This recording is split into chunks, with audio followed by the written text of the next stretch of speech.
Hello, my name is Jocelyn Hach. Today I will be doing my local expert presentation on flow cytometry.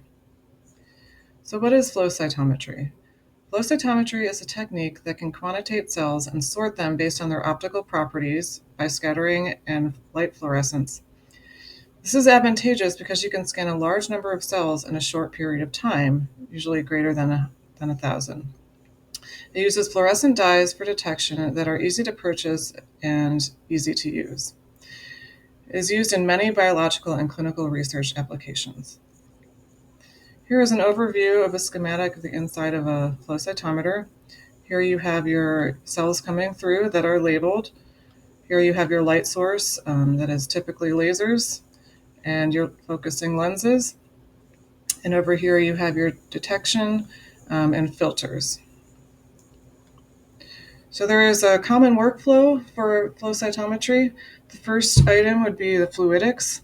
This is where the cells are transported by a stream of liquid that enters the flow cytometer for laser detection in a single file pass. Next, we have the optics, which lasers illuminate the cells in the sample stream, as well as optical filters that send the light signals to the detector. And thirdly, we have the electronics. This takes the detected light and turns it into an electrical signal for computer processing. First, let's start with the fluidics. So here you can see the samples coming in through the flow cell and coming through a single file line. So the cell sample forms a stream of single particles that allows for the measurement of properties from individual cells. And contains a flow cell, which we see right here. And hydrodynamic focusing is the force that allows the cells to become centered in the stream, as we see here.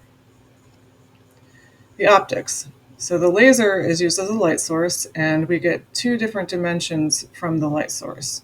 The first one is the light scattering, which you can see here, and that is also detected. And the next is the emission of light, the fluorescence, which is detected by filters and photomultipliers. First, we're going to talk about the light scattering. So first we have forward scatter. Forward scatter is where light is scattered forward and detected by a forward scatter channel. You can see in this item here that the lights or the lines going forward are the forward movement of the light, and this can help determine cell size and other traits. Side scatter. So as you can imagine, it's the side scatter of the light at 90 degrees, and this can help determine the cytosolic structure of the cell as well as other properties. Both of these two together, the forward and the side scattering, allow for detection of different cell species as well as cell properties. Here you can see we have different types of cells that locate to different regions in this scatter plot.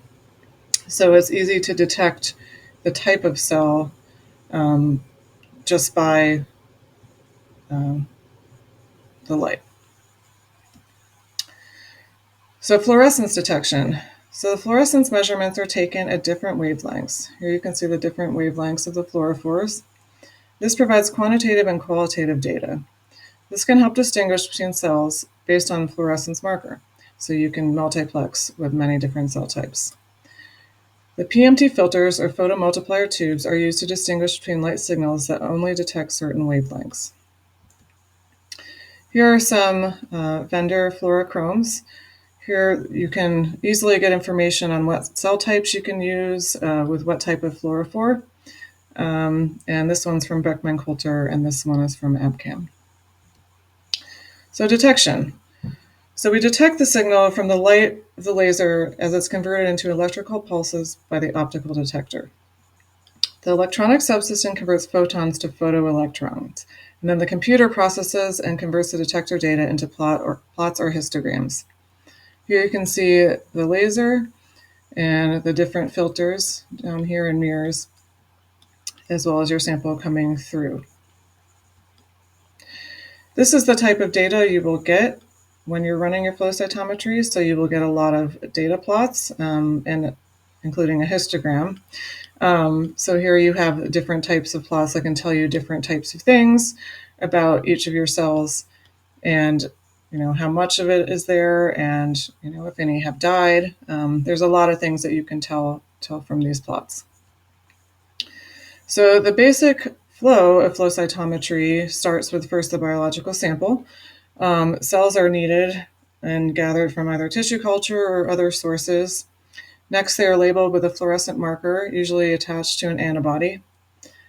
The cells are added to the flow cytometer and move in a linear stream through a focused light source, a laser beam. The fluorescent molecule gets activated and emits light that is filtered and detected by sensitive light detectors, usually a photomultiplier tube. The fluorescent signal is transmitted to a digital signal for analysis. So what are some applications for flow cytometry? So this is just a few of many, many. But the first one, we'd say immunophenotyping. Can also be used for cell cycle analysis, cell counting and viability, cell death, viral infections, which is what I used it for, intracellular protein analysis, microbial analysis, drug discovery and development, and functional genomics. And as I said, many, many more. Thank you very much for your time.